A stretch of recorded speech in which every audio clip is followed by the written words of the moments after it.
Annyeonghaseyo! For those who want to learn Korean language, welcome to my class.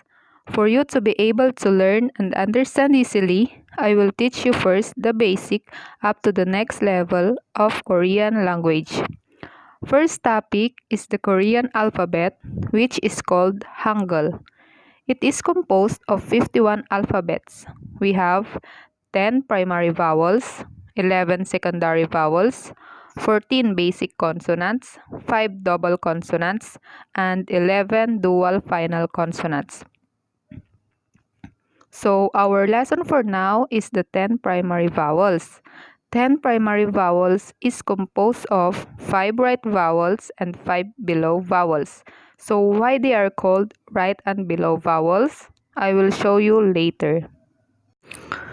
So our lesson for today is the 10 primary vowels. 10 primary vowels consist of 5 right vowels and 5 below vowels.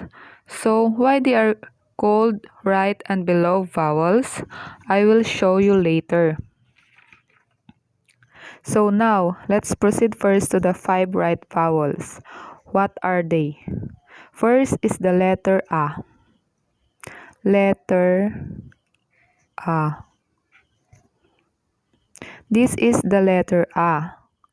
Let's write it again, but you should always try to write it down while watching so that you can familiarize the letters. Let's write it again. Letter A. A. A. Letter A. So, let's proceed to the next one. It is the vowel Ya. Vowel Ya. Remember guys, if the vowels are pronounced with letter Y, it is always consists of 2 hands or 2 lines vertically or horizontally. So, let's see this one, the vowel Ya. Then 2 lines horizontally. Again, the vowel Ya. Ya. The vowel Ya. As you can see, it has 2 lines at the right side. So again, it is the vowel Ya. Another vowel is O. O is the opposite of A. Let's write this down. Letter O. O. O. O. The letter O. Next is the vowel Yo. It is also the opposite of letter Ya. So, as I said before, it is pronounced with the letter Y, and it is always consists of 2 lines. But this one, the letter Yo, its line is at the left side.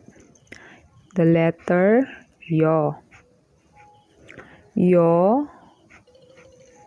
Yo. The letter Yo. Yo. And our last right vowel is the letter E. It is the simplest right vowels. Letter E. Just as simple as vertical line. E. Just like that. Letter E. E. E. Letter E. Guys, this is pronounced as letter E, not letter I, okay? So this is the vowel E. So these primary vowels are called right vowels. And why? If you will write a vowel, it is always be paired with consonant. Consonant plus vowel. So how should we write the letter E? Like this. Consonant plus vowel. Letter E. As you can see, I put the consonant ing in the left side of the vowel. It is like the letter O in the Roman alphabet. Note guys, reading and writing primary vowels, it should always be paired with consonant. But in this case, the letter I doesn't have any paired consonant, so hiung. Hiung, it is always act as a substitute for the consonant and it is pronounced as silent. If you read this, it is letter E. E. It means two. Two in Korean. Another example is the word I. It means child in Korean. So now, how can we write this in Hangeul? So this way. Because the first letter and the second letter is a vowel, we cannot write that like this. E. This is wrong. We cannot write that word like this. So because the vowel doesn't have a paired consonant, we will put first the ing, the silent consonant or the substitute for the consonant, ing, then the right vowel a. As well as the second vowel, it doesn't have a paired consonant, so we will put also the ing first and then the vowel e. So this is I. We will learn more about the consonant hiung, the silent consonant later on, so that you can fully understand its usage. But for now, let's focus first to the vowels, which is the 10 primary vowels. So these vowels are called right vowels because they are written at the right side of every consonant, like this. It is written at the right side, so they are called right vowels. So now guys, let's proceed to the 5 below vowels. What are they? First is the vowel O. The vowel O. Like this. It is the opposite of the letter T in the Roman alphabet. The vowel O again. O. O. O. The vowel O. Another one is the vowel Yo. Yo. So guys, do you have an idea what the vowel Yo is? As I said before, when the vowel is pronounced with letter Y, it is written with two lines, vertical or horizontal. So the vowel U is like this.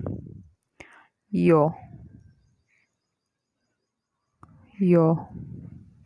Like that guys. Yo, the vowel Yo. Yo. Yo. The vowel Yo. Next guys is the vowel U. U. It is the opposite of the vowel O, the vowel U. U.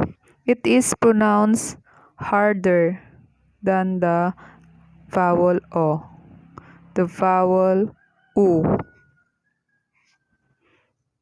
Another, guys, is the vowel U. Just like the vowel U, just add another vertical line to came up with the vowel U. Like this. U, U, pronounced with letter Y. So it consists of two hands or two lines, vertical or horizontal. This one is vertical line. So it is the vowel U. Last below vowel, guys, is the vowel E. E. Just write a horizontal line like this. E, E, E, E. The vowel E. As simple as that. So if it's vertical line, it is the vowel E. If it is horizontal line, it is the vowel E. So let's have another example. The word O. Word O or letter O. So how should we write that in Hangeul? Is it like this? Of course not. As we discussed a while ago, vowel should always be paired with consonant. And because it doesn't have a pair, let's write the substitute consonant, which is the Hangeul or the letter O in the Roman alphabet. So where should we write the Hangeul? At the top of the vowel, here. That's why they are called below vowels, because they are written below the consonant. So this is the letter O. It means 5 in Korean. So let's have another example. The word uyu. So how will you write that again in Hangeul? Uyu is composed of a vowel and another vowel. They don't have a paired consonant. So let's first write the substitute consonant, which is the ing, and then the vowel u, which is this vowel u below vowel, so it's written below the consonant, letter u, then u, another consonant, then below vowel u. Okay, this is read as uyu. It means milk in Korean. We will also learn how to connect and write alphabets into words later on. So that's it, the 10 primary vowels. But before we end this lesson, did you observe that some vowels have almost the same pronunciation? They are the vowel O, U, O, Yo, U, U. So let's try to pronounce them again. This one, O, longer. This one, U, harder. Then a bit short, O, longer. yo, shorter, yo, harder, you. Again, o, u, o, yo, you. So, I hope you know the difference between that vowels.